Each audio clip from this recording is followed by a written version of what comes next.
Welcome, everybody. I'm Billie Tsien and the president of the Architectural League. This program is supported in part by public funds from the New York City Department of Cultural Affairs in partnership with the City Council and the New York State Council on the Arts and the support of Governor Andrew Cuomo and the New York State Legislature. And thanks to the Irwin Channon School of Architecture, our partners in this lecture series, and to Nader Tarani and Elizabeth O'Donnell. Zhang Ke is an architect who is becoming known for what he doesn't do. With his practice, Zhao Standard Architecture, located in Beijing, he is in the forefront of new practices in China that are resistant to the values of globalism and massive scale. Recently awarded the Alvar Aalto Medal, which focuses on a practice that emphasizes the humane, his first recognized projects were small-scale interventions into existing courtyards, hutongs, in an attempt to acknowledge and rejuvenate not only an architectural tradition, but a social tradition. With this balance of traditional building techniques and materials with a contemporary architectural language, Zhang Ke is producing an architecture which feels truly grounded in an authentic appreciation for what is Chinese. Please welcome Zhang Ke.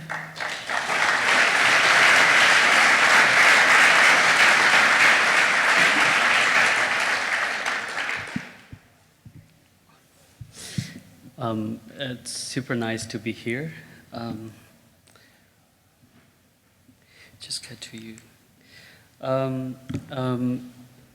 When I got the letter from Billie, was quite late. It was about a few weeks ago. I was with students in Tibet. Actually, Billie gave me a very hard requirement. It said usually people talk about one project, and of course, this is going to make it the presentation more difficult usually. But I'm going to try. But in fact. Of course, this would be a series of projects. The more focus will be on the projects I've been doing in the past 4 or 5 years in Beijing. But of course, before I go into the projects, of course, I guess I'm relatively young. I guess most people probably don't know our work, so it's hard not to show a few images of other projects. So I will show a little bit of the projects I've been doing since 2007 in Tibet, a series of small projects. In fact, after stopped for about 4 or 5 years, we recently just restarted to do a series of new projects there. What's interesting, because now we're in New York, all kinds of, all the discourses, all the ideas, concepts are communicated here. What I think, no matter how concepts, ideas, discourses could be global, what's one thing that's very interesting is architecture, after all, is still most of the time a very local practice. That means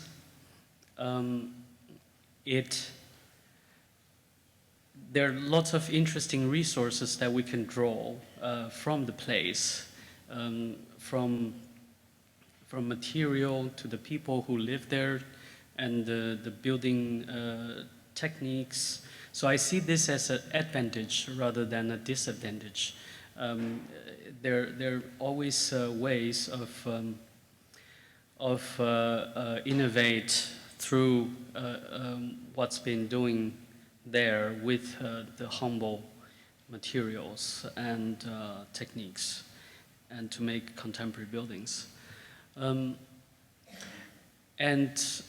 Of course, about now it's since 2001, my first project was a competition I won when I was briefly working here in New York. I did a competition in Beijing. So it was a historical site for the old city wall, which I will show later. So it's interesting that since the beginning of my practice, most of my projects are located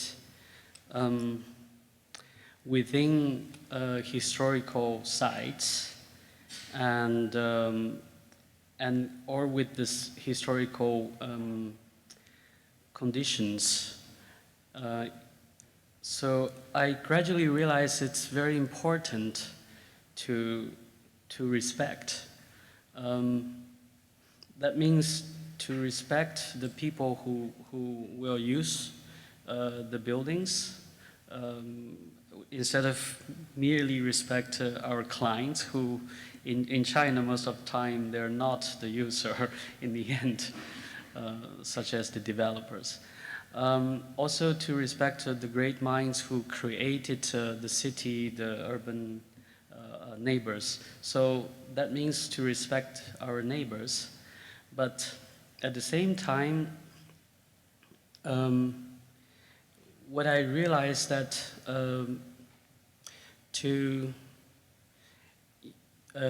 that means to be quiet. The silence actually means, in fact, silence is most of the time the very power of architecture. Most of the time, I guess. Especially, I think also in China, it's very important because everybody's been trying to be very loud. I guess it's also dangerous for me to say this in New York, which I guess, also Cooper Union here. But I have great respect to the alternative standpoint of the school, of course. So also means, I think to respect also means that we should learn from the people who created or innovatively created some kind of ideas, but to truly respect also means that we should not copy. We have to reinvent. So I guess that's some of the ideas that I'm just improvising here. But of course, I'm always interested in material, the material that relates to the place, or the material that been used by the people who master the crafts of that place, and material found, material that age with the place. So I think it's, for me, I'm very much interested in creating a relationship through all kinds of possibilities or device to create between the building or space or landscape and the place. Of course, the other aspect is recently, I would say recent 5 years, I get gradually more and more interested in the relationship to see how architecture could have an intervention or could participate in the society or in community. As you probably know, in China we have lots of social challenges, which we have highly fragmented old cities. We have a faster disappearing arable land.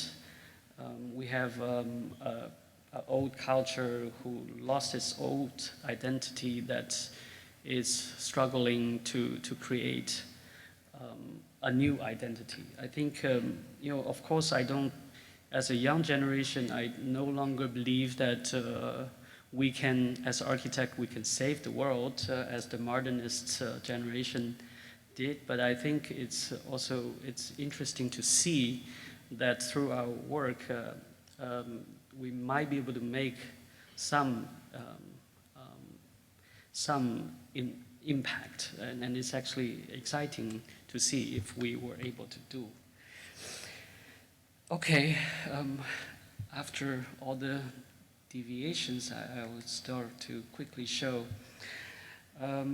Since 2007, I've been going to the Tibetan plateau, and then we've done a series of small projects in the Lingchi area, which is shown in the eastern part of Himalaya.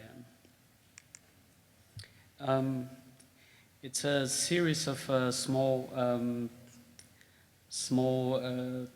infrastructure for upgrading the tourism facilities and hiking bays and visitor centers there. And the first one is a small boat terminal. It's very small. It's about 350 square meters. We got to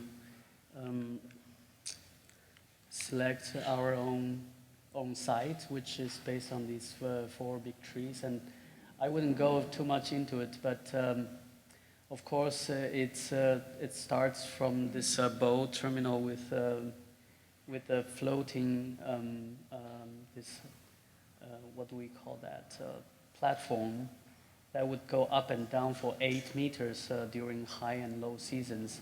And then this ramp goes up and winding over its own space, and then pops back into the river. And then program is very simple. We have a waiting room and toilet, a little fireplace,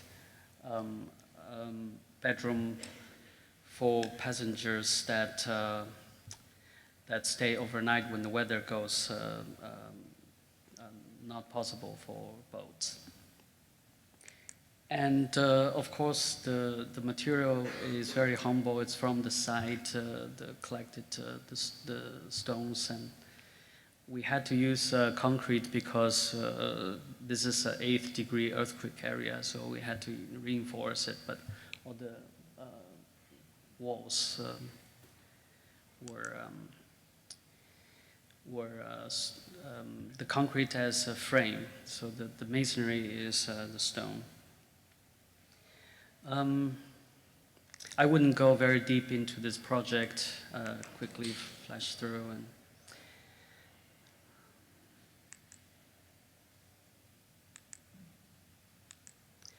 And that project was done in very short period. It was about 10 months since the client asked us. Actually, when they first asked me to, we did hiking for 3 days with this friend and his Tibetan partner for 3 days, and then they asked me, "Can you do this?" I said, "No, I don't think I can do it well. If I don't do it well, I'm going to ruin my career." And then they said, "If you don't do it, somebody else will for sure ruin it." So I said, "Okay, I take this challenge."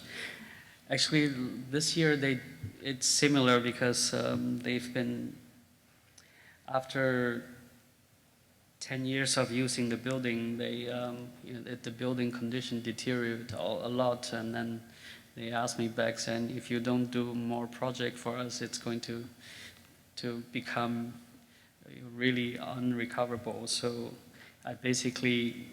we went back to do this to save our buildings, actually.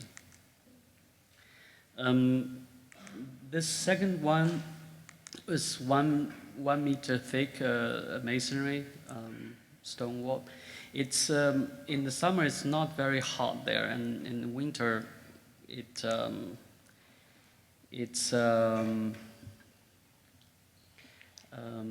closed, so we don't have heating. We have very thick wall to keep it cold in the summer, in the high season.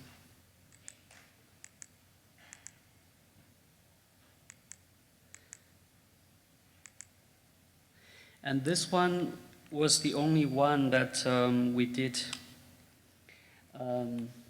with a totally wooden framework, masonry without concrete. But of course, the Chinese regulation require you to do all the structural calculations. So we try to do this totally just like an old farmhouse kind of structure with wood. And it still, this is a building still officially, you can call it illegal because it doesn't have any official documentation, but it was.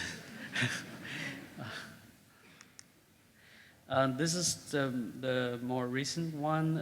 It started in 2007, but it was finished in 2013. It was still not completely finished. In the beginning, we invited a young Portuguese architect group called Embaixada. You know, one of my partner, Claudia, was from Portugal. So we involved them to come together with the concept, and then gradually got built. I said it's 2/3 built, not completed. So it winds from the river level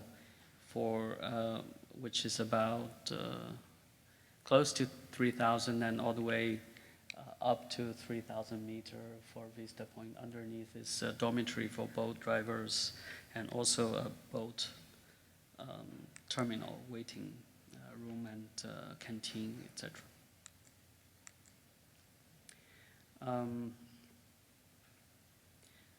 Yeah, here we use, I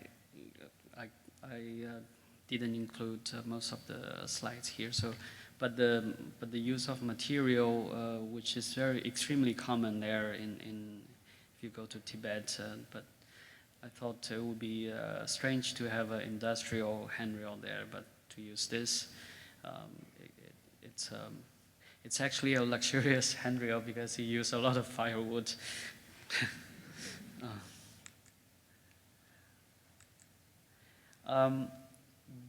One of the landscape project is it's this big mulberry tree at the foot of Namchapawa, and on the back is the Yalun Zambu River. There was not a project there. I went there with the client, and then I saw it was quite messy, a lot of holes and rubbles and shrubs. So I said, well, why don't we make a space that I tried to persuade them that maybe you can make a space that people can make their wedding here. So they said, oh, that's a good idea. So they approved it, and then we made, of course, it's never for the wedding, but it's a contemplation space. It became, it was a more intuitive project, but it became the most popular site on the route, actually. What we did was very simple, was clearing the shrubs and flattened the holes, and then paved with light gray gravels, and the 2 years ago there were more lots of shops. Actually, this year I saw they built about 100 these gift shops next to this for the locals. It was very ugly, but I was happy that they removed it about 3 weeks ago. But 2 years ago I was there, and then lots of people from the village were showing their they're selling gifts, and there was this old lady, and then I came. I said, you know, do you like this place? Or I said, you know, she said, yeah, why not? I said, you know, I designed it, and she said, who cares? It's our place. So. So I was, you know, I always think that this is probably the best, you know, it's yeah, if. And yeah, gradually they start to put this a white scarf on it, so it did become a bit of a secret place. Okay, we do have time. About so the year I went to Tibet was 2007, when a lot of people in China was going to the Olympic big projects in the city. We got no projects, so we had to go to a very remote area. And since 2012, 13, we were gradually able to come back to the city to do a little bit of projects in the center of Beijing. I guess everywhere is probably similar. So when you were in the city, but it's funny because you never really get much projects in the city. But yeah, for us it's still the same. We get tiny projects in the city. But this starts from this 2001 projects, the competition of the city wall park, which I entered when I was here, 2001. It's about this, you know, in the 60s, Beijing removed its city wall. It used to be a complete old city. And this wall, until 2001, they suddenly found that there were this about 1.5 kilometer city wall, surprising left. It's somehow by mistake, but it was actually because when they were building the railway station, and then the workers' hut was covering partly the wall, so it was saved by this workers' hut. So they launched an international competition to ask what to do with the city wall. So this was my entry, and our entry was so simple that when everybody else was doing the laser wall, curtain steel wall, glass wall, all these walls, we said, let's not to do anything to the wall. Let's make it a park. You know, let's spend energy around it. So don't touch the wall. And of course, there was a bit of urban design to link underground connections with the subway and the proposal of a new south building of the railway station next to it. Blah blah blah. So we won the competition because our approach was the most humble one. I guess it's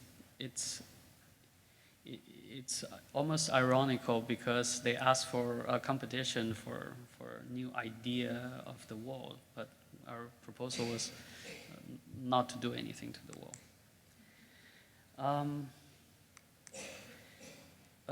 Yeah, that was we were lucky. We won this competition, and it got realized. But of course, also because this is, I think it's also because of luck, because this is nothing of commercial corporate. So so there's no project come to us after this at all. I guess if you first project you did a big office building whatsoever, then you continue with that direction. So in a way, the start point was not so easy, but also I think it was it's fortunate that we started this way. It was not much money. They spent a lot of money for the park, but they gave us the price, and then they gave the construction realization document to a firm, a landscape firm that lost the competition.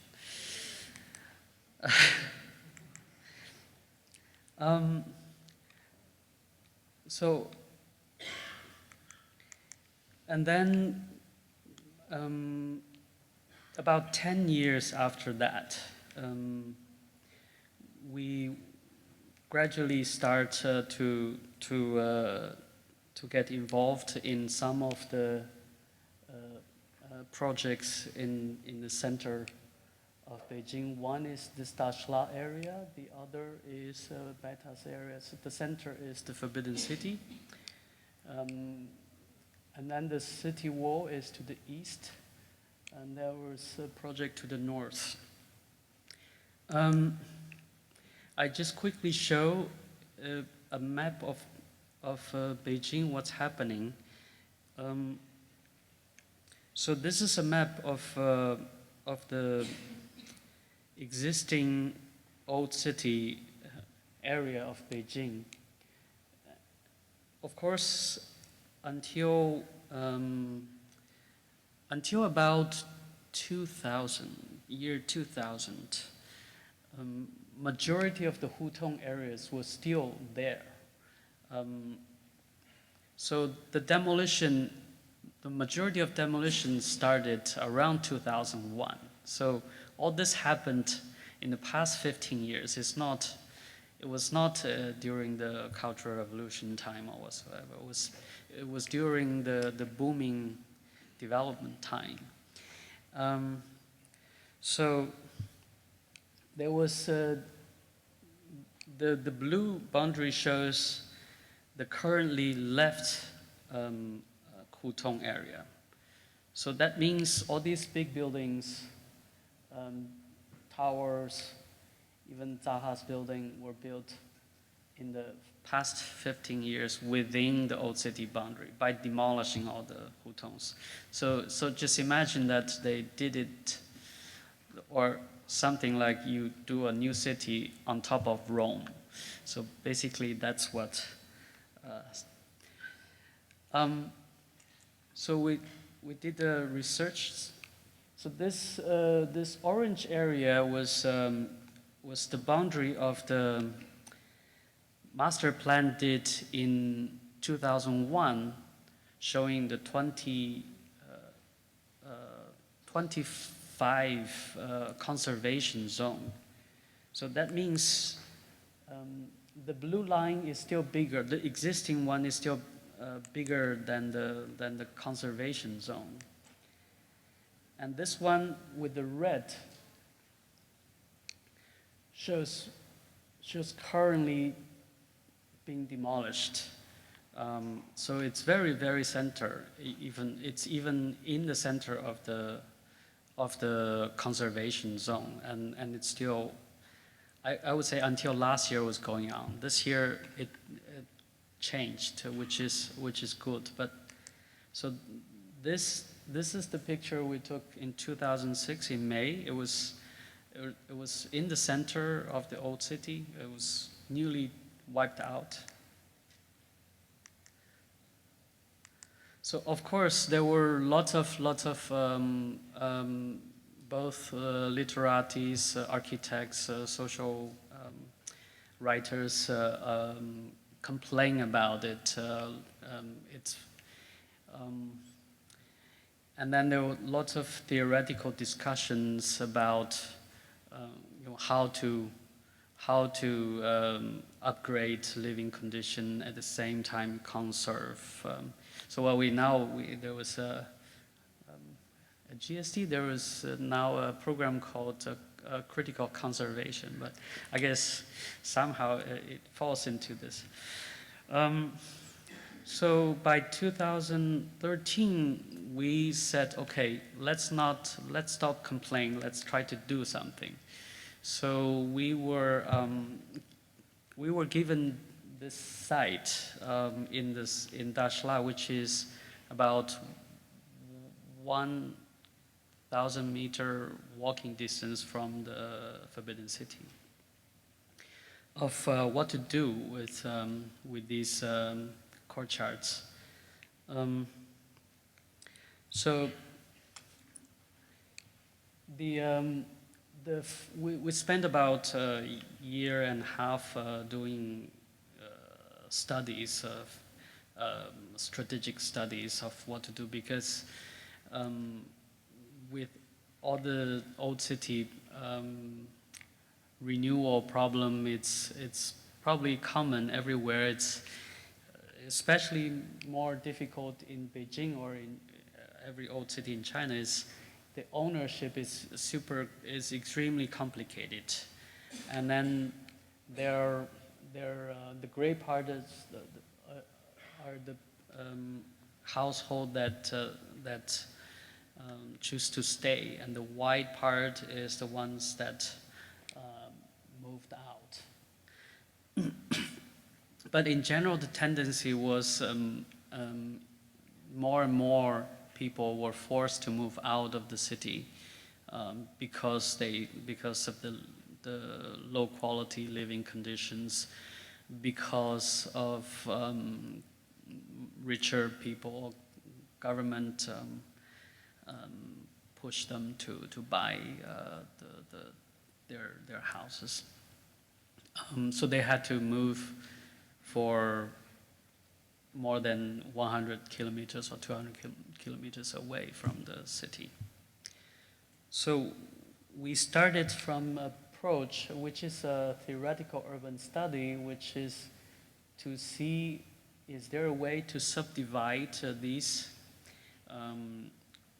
the so-called big messy courtyard into smaller, narrower opening and deep slices, and then to redesign some part, and then to engage some of the people who choose to stay, to see if it's possible.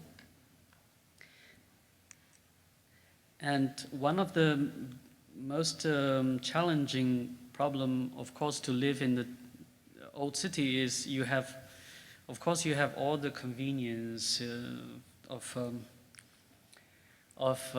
neighborhood, everything, but it's super tight. So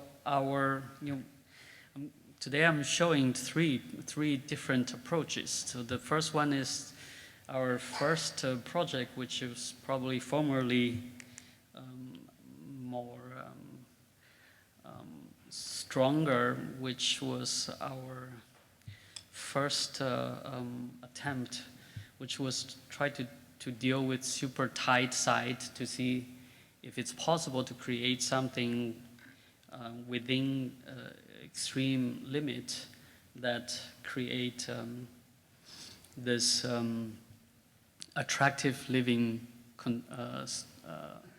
house or social dwelling, that so that some of the people say, oh, so although it's 30 square meters, but maybe it's attractive. So this one, it's the first of these slice, which we did this urban study, and then this is the first slice of narrow opening and deep courtyards. And there was, so this was a building that we torn down, which there was no courtyard. It was about 40 square meter.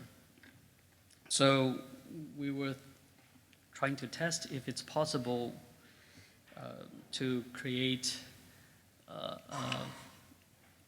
few room living space that could fit for more than one household, and within that 40 square meter, and as well as a courtyard. So in the end, of course, it's also within the height limit. So the first year, that was 2014, we did a plywood mock-up. And then in the front was all the different studies we did. We did about more than a dozen different schemes. So this, of course, within the height limit of 5 meters, we did 5 rooms and a courtyard, and plus this front room, which become the more community space. So this was a test which we were, in the beginning we were very excited, because formally it's also something new, it's quite strong and it's quite attractive. So immediately, actually all the neighbors, when we first did the mock-up, in the process, some neighbors were against us, because although we didn't surpass the 5 meter height limit, but they think, oh, you open a window facing us, so we had to close some of the windows. But from here you can tell it's almost like it's an infill that within the wall. We didn't torn down the wall, and then with the kitchen, add-on kitchen on the back, we kept everything. So it's a new thing growing out of the existing fabric or boundary. So after 2 years, we got the approval from the government, so we were able to actually make it. So that's last year we were able to actually use to make a permanent building with insulated glass, floor heating, central air conditioning, natural ventilation. So of course this was our first test, was more dealing with management of space, of how to make 3 bedroom, 1 toilet, and a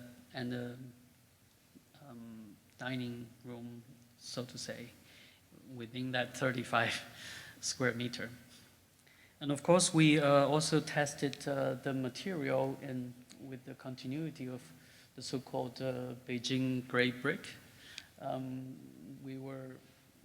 That was from our second project. We started to test put Chinese ink into the concrete. So the color of the concrete becomes much more dark and less yellowish. Of course, formally, it's very strong. I think now looking back, I almost felt that this is almost a bit too strong. But the good thing is it's within the courtyard, so on the street you don't see it at all. A lot of young people really enjoyed it. So the idea, of course, we have 3 rooms that can fit a bed, And this is a small dining room, and then this one is a toilet. On the back, there's a door. There were two existing small room for which was additions for kitchen that the people who lived here before did.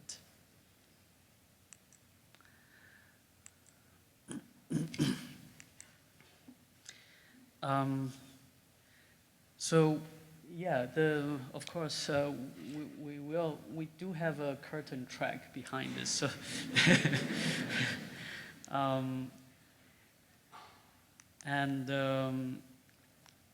so underneath the wood floor, we have floor heating. On the back of the box, we do have a central air conditioning unit. So it works as a serious house, or it could even house more than one family. But this is a test that now some of the neighbors are quite interested. They say, "Oh, maybe you can help us to do it."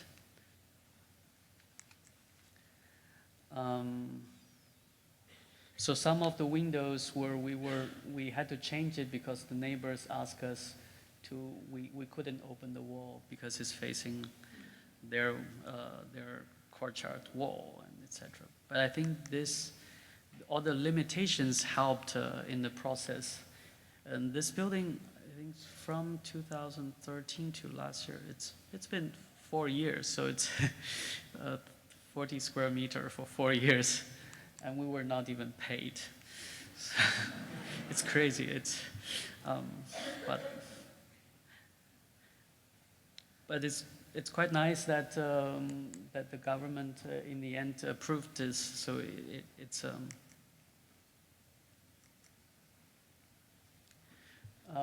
so even the skylight now we have a electrical remote control, so you can have.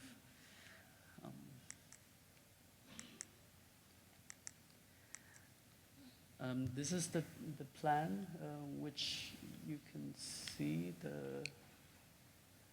This space is for the community. Our idea is you can actually walk through this courtyard, and then we open the back door to the hutong on the back. But now currently the neighbor they don't allow us to open up, so it's still under negotiation.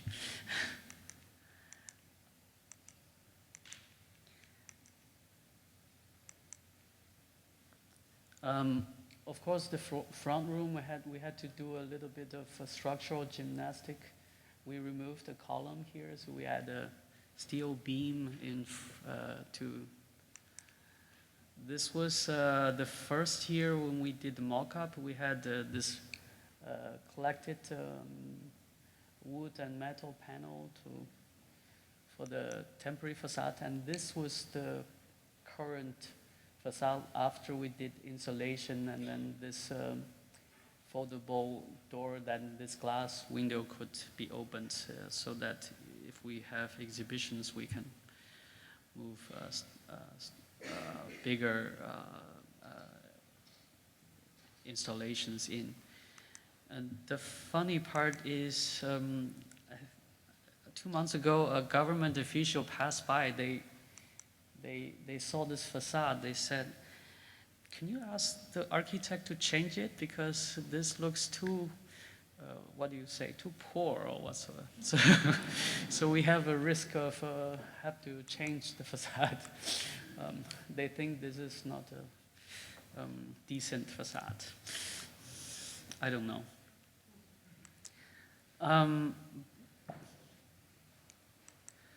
So the second year,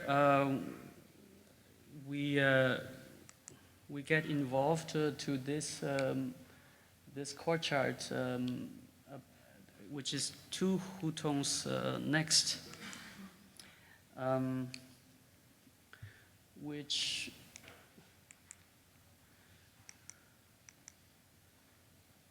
was actually 2 courtyards, which it had 12 families, and some families moved out, and then there were still around 5 households stayed. And no architect wanted to take that because, this is the situation that you have to deal more with the neighbor. And we took it because we think these, that's the situation. There was this very big old tree, and then all the additions were, each of them were a kitchen. So in the past 50 years, all these the families living in the courtyard, each family has about 15 to 30 square meter, and then they all need to have a kitchen. So each family has an addition of the kitchen, which of course it's very messy looking, but I felt this is also interesting because it's not some specific situation, it's very common. It's almost every courtyard in Beijing has this. It's the creation of a time of 5 decades and then the space is very dynamic also. So we were thinking maybe we can renovate some of these additions, and also some of them we can redesign, and then we introduce some of the public programs that could be used to the whole hutong, by the people of the whole neighborhood, and then to live together with the families that still stay inside the courtyard. At the time, it was a very crazy idea because they think it's not possible.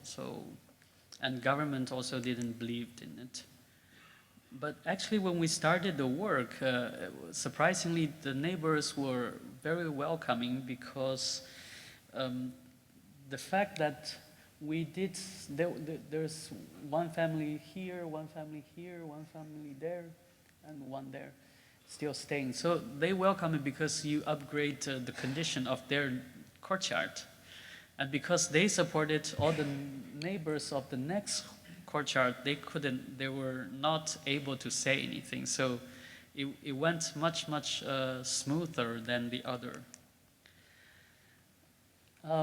And of course, in the past, the operation would, from here, going back for 100 years, there are lots of beautification going on. So 99.9% of the regeneration or renovation, they just wipe out all these so-called unregistered additions.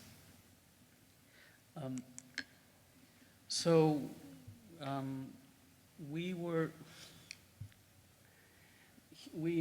studied for quite some time of what program to introduce to this courtyard. It used to be a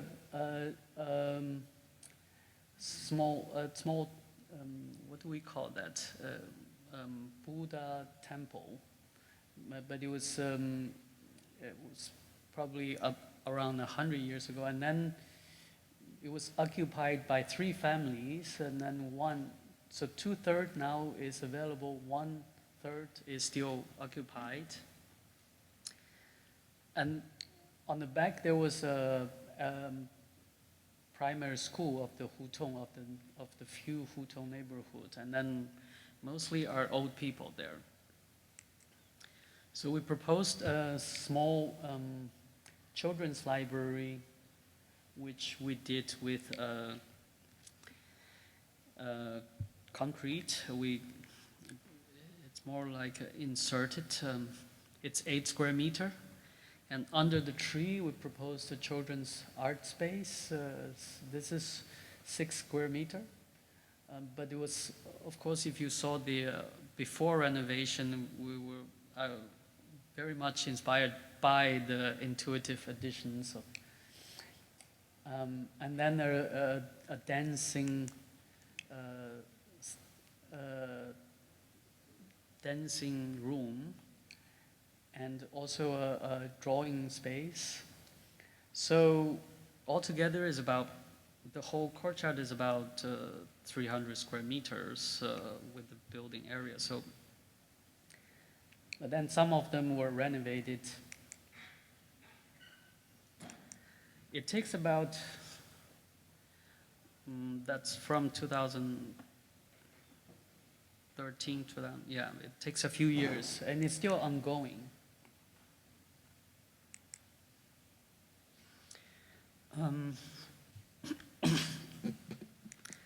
So in the beginning, we were not very sure if this can really work, because the program we did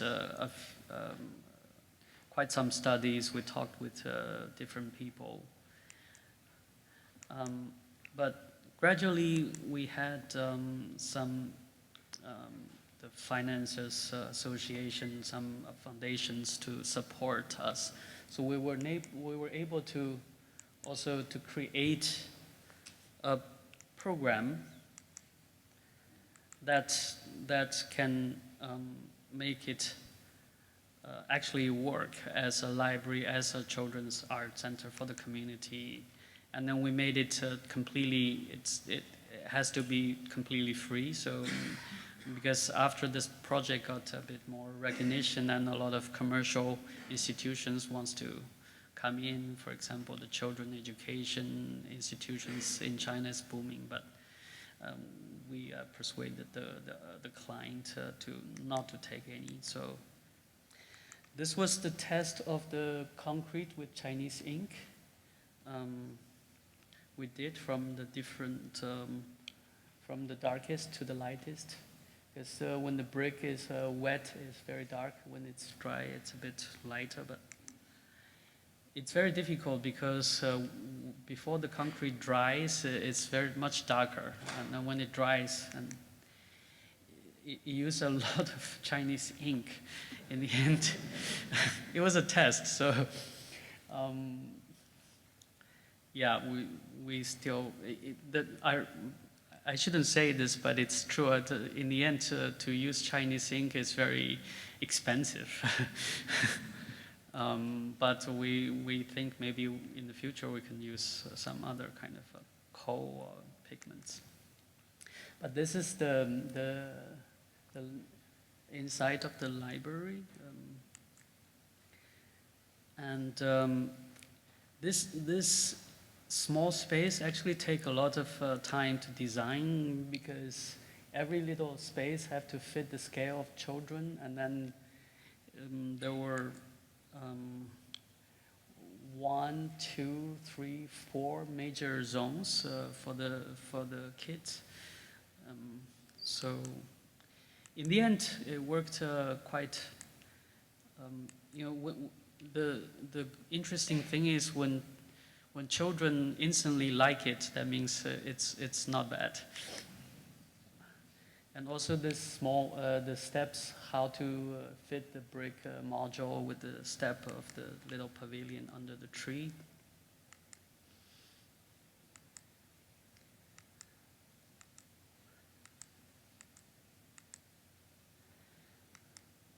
And then gradually more, this is last year there was this one-man band. Now they are invited every year to perform. And then there's almost like this historic conservation work with gutters, with copper gutters, and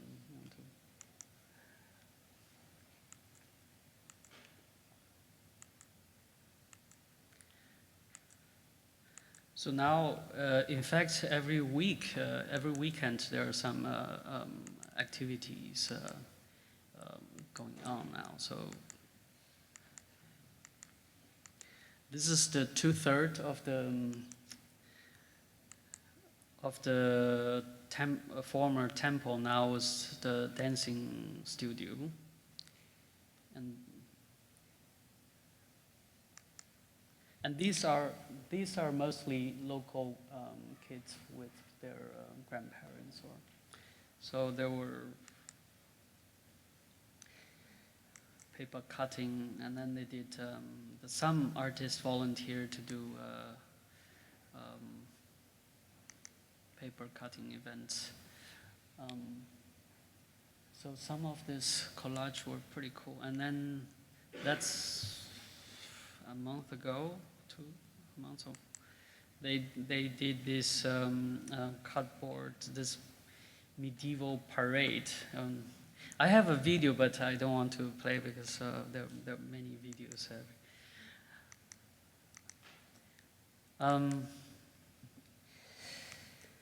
Yeah, this I think from the first project to the second, I think the second deal with more with intervention of introducing new programs, public programs with coexisting families, and recognizing the historic layer of contemporary urban layers of history which were officially neglected still even now. So I was joking with some of the friends, said, you know, yes, can you imagine that you wipe out all these additions in Rome to make it pretty, because it was added only by the residents there. So I think, of course, this second project also got the approval of the government, and then the planning committee said we approve this project only as an experiment, not as a general approach, because that's going to lead to the recognition of all the unauthorized additions made by the people in the past 5 decades. So it's conditionally approved only for this one project. So I don't know what this leads to, but the good thing is the government and the people, after they see things actually happen, so they were more convinced to see, okay, you know, maybe this can work. But of course, who knows, you know, in the overall. The third project, but of course, the second project we got more humble in terms of form. We, you know, it's more subtle. The new is new, but the new doesn't shout aloud to be new. And the third one, we were commissioned by this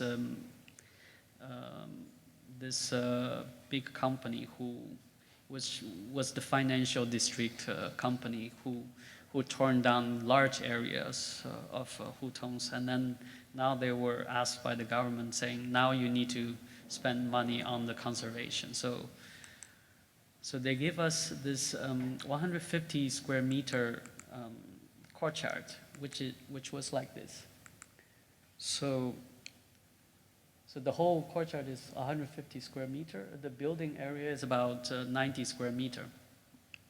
And also there was a few families lived inside.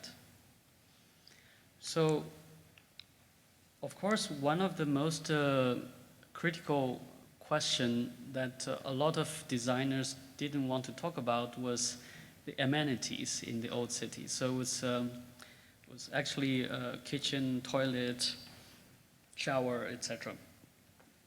So here we were trying to think of 2 issues. One is how to make this contemporary amenities work, and then if it's possible to do something that could be used not just for this project, but could be used for all the old city renovation, upgrading projects.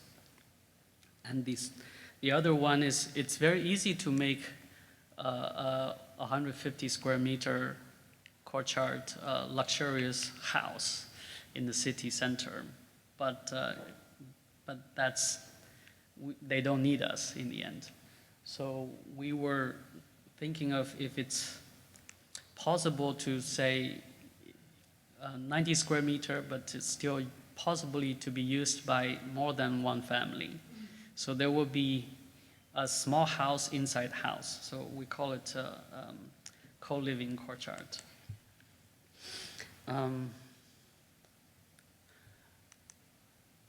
This was more recently finished. Let me go to the plan. Of course, the concrete is also with the concrete with Chinese ink.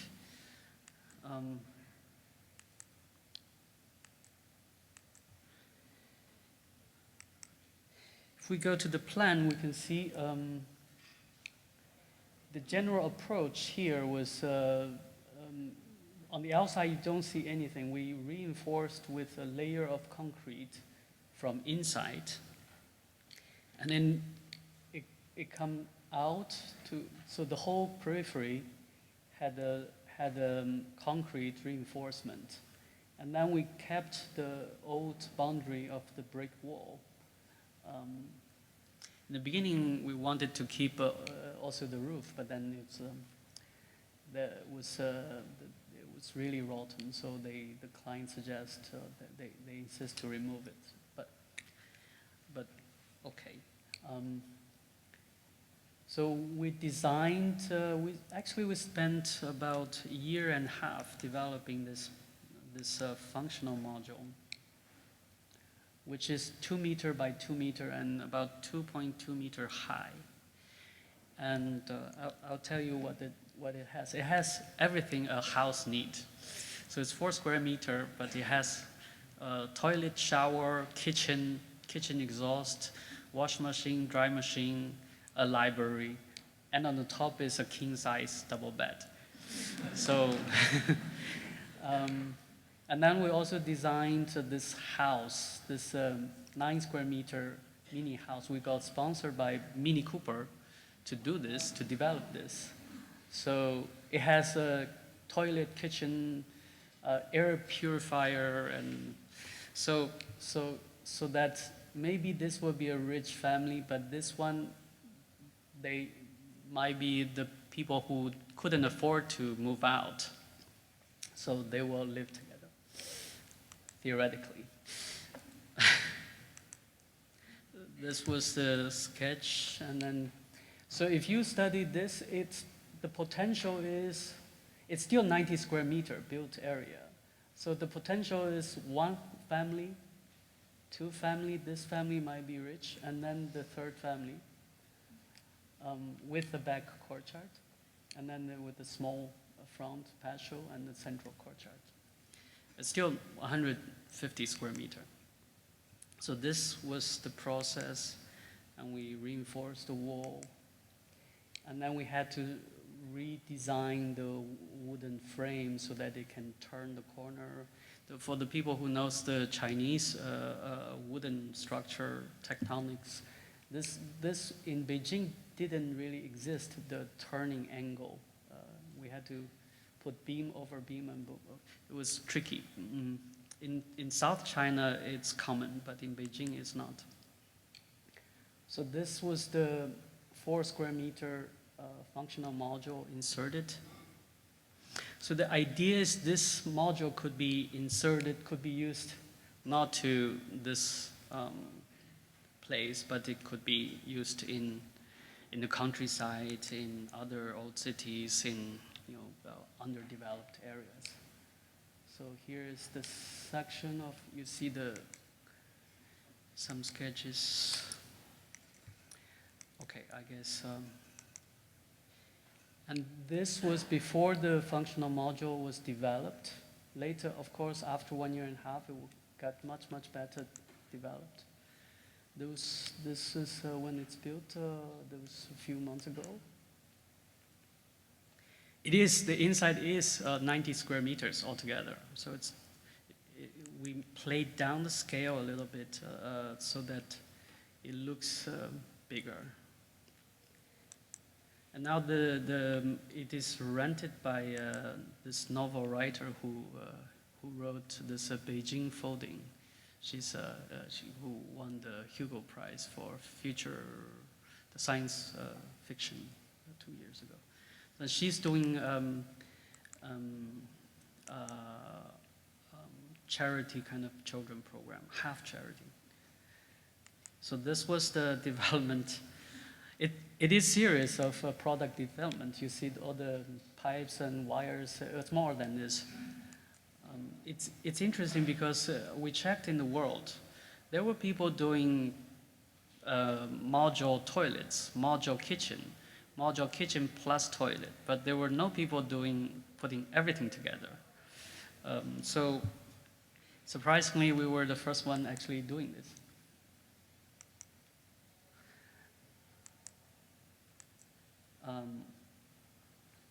So although even the air condition was integrated inside, was the window unit actually. The pipe goes underneath. And the toilet, we were able to do it everything about $20,000. With manufacturing, we could reduce it to about a fifth, a cost. So it has the potential of serving lots of poor communities. So the inside is not very. It's quite nice. It's like a business class flight. It has hot water. We hide the hot water. It's suspended flush,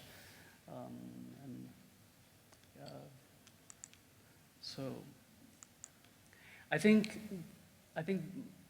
this project is more about. It's less about the look, but it's more about how we can fundamentally raise the living standard for the old city.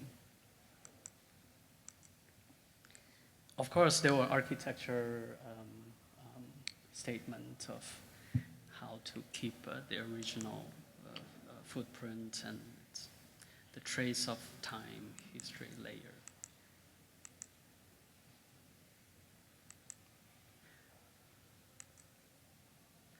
So, but on the outside, you don't see any form. It's just a door entrance. And quickly show a few images of the Venice Biennale pictures. We made a installation. At the time, the last project was not even finished. So we did a mock-up. Of course, to do it there is not easy. We had to precast. We had to do it in 7 different pieces and reassemble them together. And we did this with light concrete, so it's half of the weight of the real concrete. For shipping, it's more reasonable.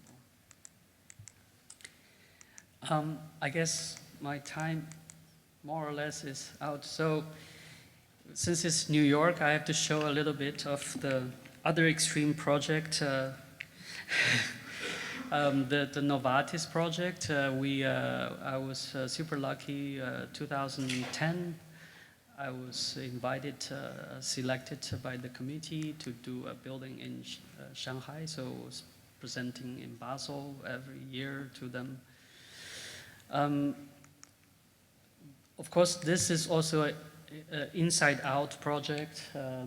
We have 5 gardens and then started from an irregular cellular grid system. I said, except for all the walls are not perpendicular, everything else it could be understood as a Mies van der Rohe kind of relationship. We were very lucky because it was this kind of concept was very easy for the scientists to understand. So we had 5 courtyards. It's very much a Chinese garden with 6 secret passageways. We proposed a tea house. It was not in the program, and now it's really beloved by all the scientists there. We have brainstorming rooms, multifunction rooms, blah, blah, blah. What I am very proud of is this is irregular plan we were able to do more seating, that we were required to do 204 seats, and then we ended up doing 254 seats. So I was able to increase the seating capacity for 25% without increasing 1 square meter of built area, without reducing per person required square meters. So that means we were able to do a building that is more efficient than regular building. It's very simple. We got rid of all the corridors. But of course, with with all the insulation, the triple glazing, we have the very good. We had ACOM to support for structure and MEP, RFR for facade consulting,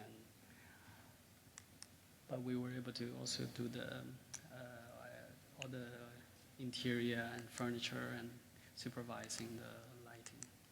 But that's another extreme, so it's, but this is the only one. We're still struggling to survive, like every architect. Yeah, 5 meter high triple glazing with open joint, no silicone joints, and if you're architect, you know all the difficulties. And the last one is also in Beijing. It's not in the hutong area. It's right next to the hutong area. It's our own office. It was renovated from car repairing factory with a wood frame, because we had to do it, install the roof within 1 week, so it's prefabricated.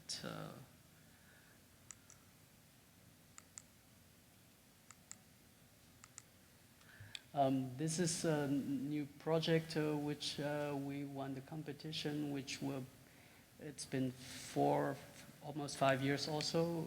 It's in Hangzhou for the CA, the Academy of Art, China Academy of Art, where Wang Shu is teaching there. So it's a museum for that school. It's in Hangzhou. So hopefully start construction this year. Yeah, the collaborators, you see, it's almost like an office from New York. It's politically very correct. We have people from Puerto Rico, from Italy, Denmark, Sweden. Yeah, still very angry. Well, thank you very much.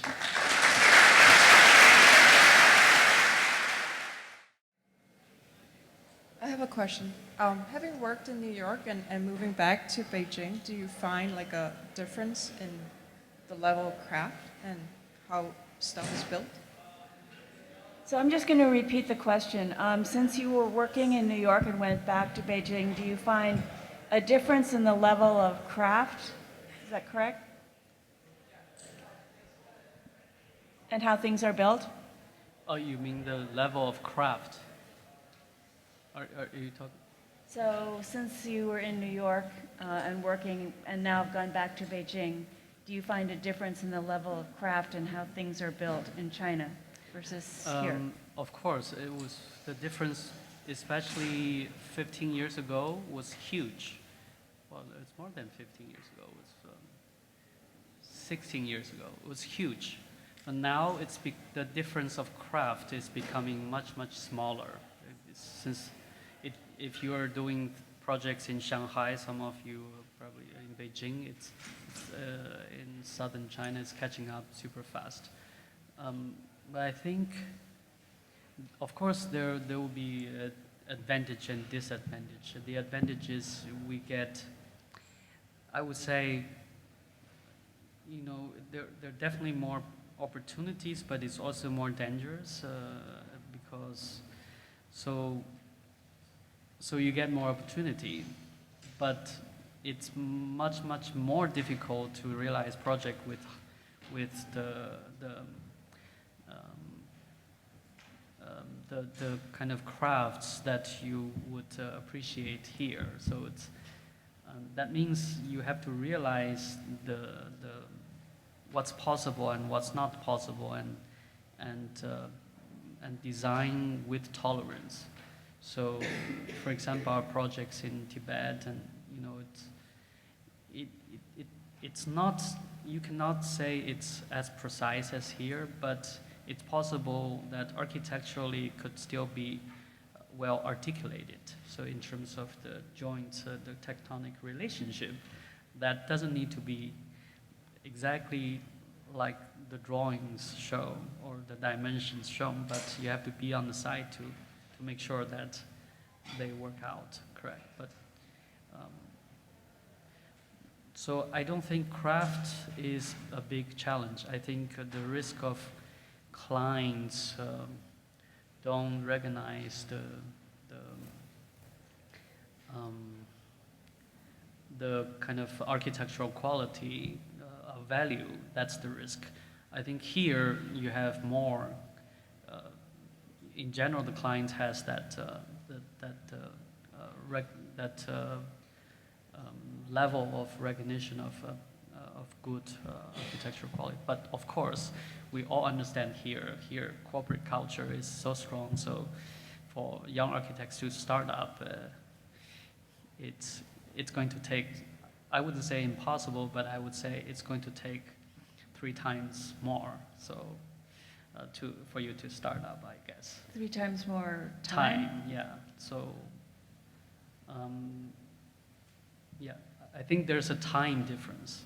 So we were joking that in that part of the world, we were able to somehow realize, let's say, 2 to 3 projects per year.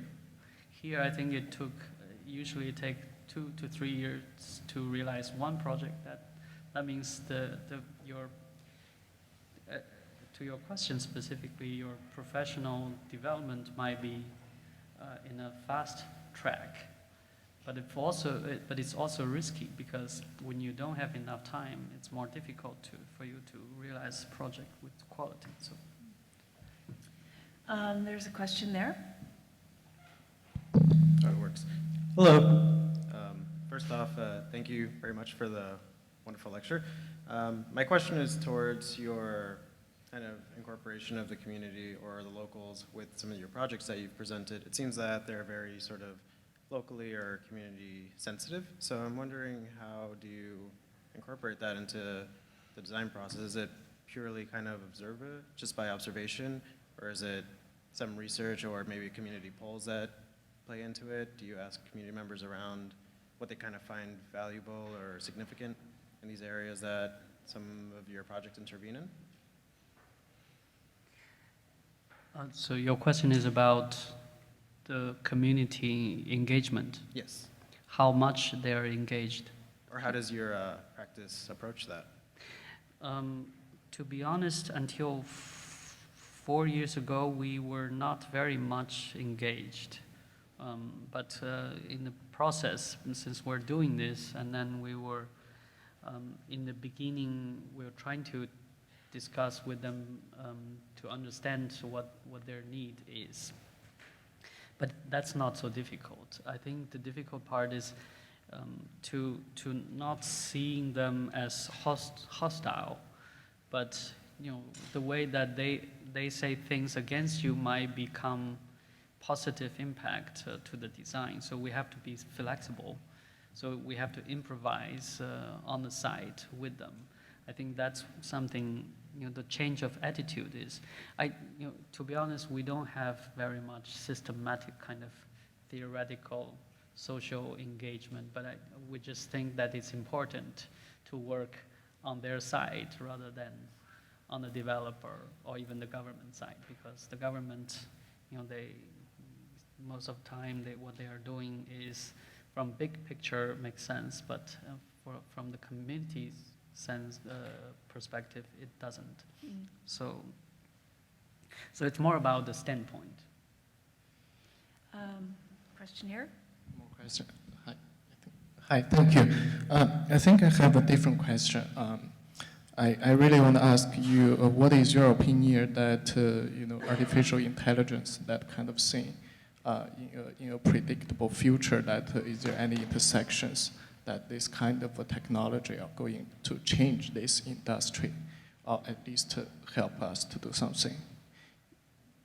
For example, the deep learning or machine learning, they can do very well in the 2D scale right now, but what about the 3D and for the? I think no matter how it's intelligence, I think every kind of intelligence we always I think it's always important to use them. I still think even artificial intelligence we can use it positively.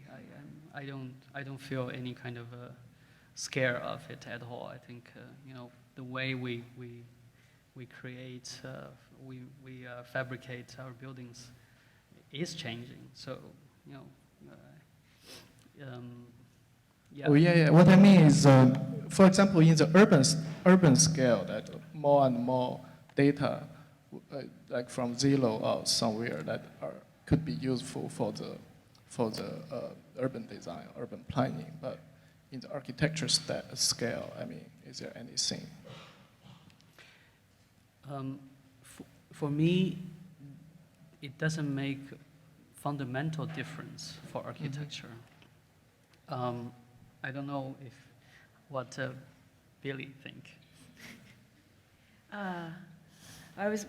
The question that I was going to ask you, which I decided not to, but now is maybe one way of sort of bringing this evening to a close, which is, do you consider yourself an old-fashioned person? So that's how I'm.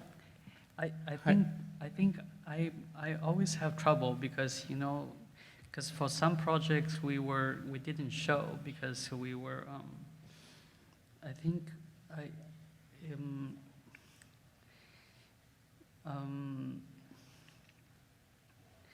I think the old-fashioned has a value. I'm not against. I'm definitely not against.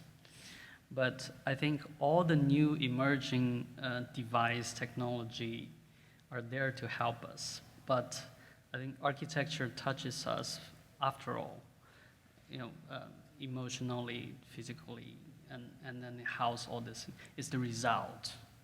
So that's the thing that we need to do. So it doesn't matter what's the device you use in the process, but that doesn't change the most fundamental question of architecture. So I'm happy to use. Actually, my Novartis building, we tested many times of the scale of the grid, how to generate almost random kind of grid, and then the scale of it, and then we input different factors to generate that. But after all, you have to personally adjust each angles and scale to make everything work. So it's inside out emerging. So I think maybe that's something artificial intelligence could learn. How to adjust bit by bit to make it most efficient and happy for people to experience. So yes, to answer your question, I'm both extremely conservative and I also would consider myself avant-garde. Thank you so much. Thank you. I think it's a good answer, and I think actually the best answer was, I'm the architect. Who cares? Yes, who cares? It's ours now. We decide. Yeah. Thank you very much.